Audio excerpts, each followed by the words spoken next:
In the last video, we started adding some content to the body of our scaffold.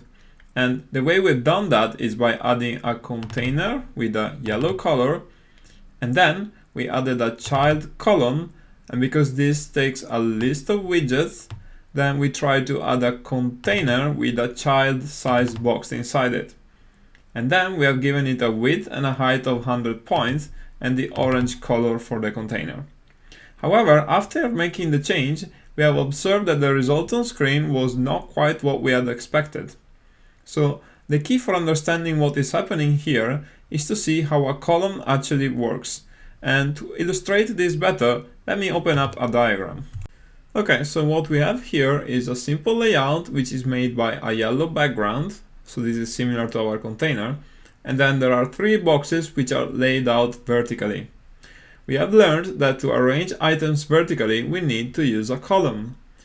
However, to understand why things look differently on our screen, we need to learn about two important properties of column, which are called main axis alignment and cross-axis alignment.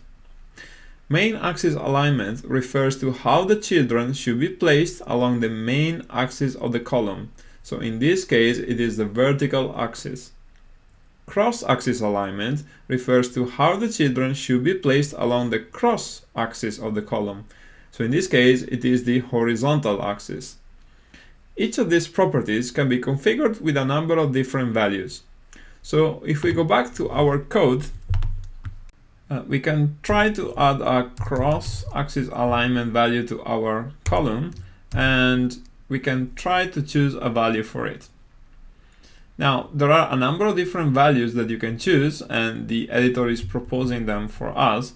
And the one that is actually set by default is called cross-axis alignment.start. So if we reload here, we can see that nothing changes on this layout. Okay, so what we want to do here is to set the value of cross-axis alignment to stretch.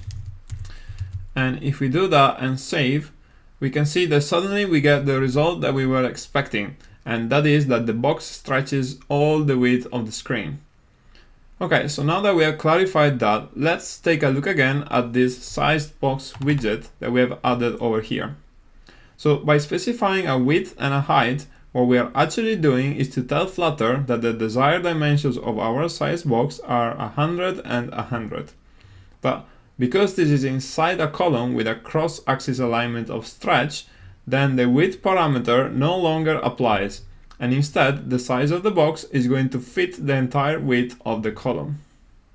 Now this is exactly what we want, because we shouldn't need to specify a width for a widget that should match the width of its parent.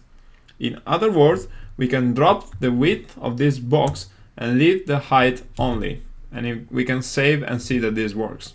Now you might wonder what would have happened if we had tried to set the cross-axis alignment value to something else, for example center or maybe end.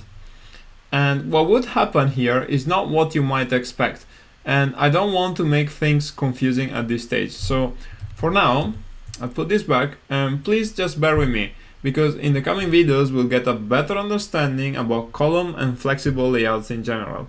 So for now, let's just carry on. The next thing that we can try to do is to add a new sized box, which represents the second vertical item in our layout. So we're going to continue on the next video.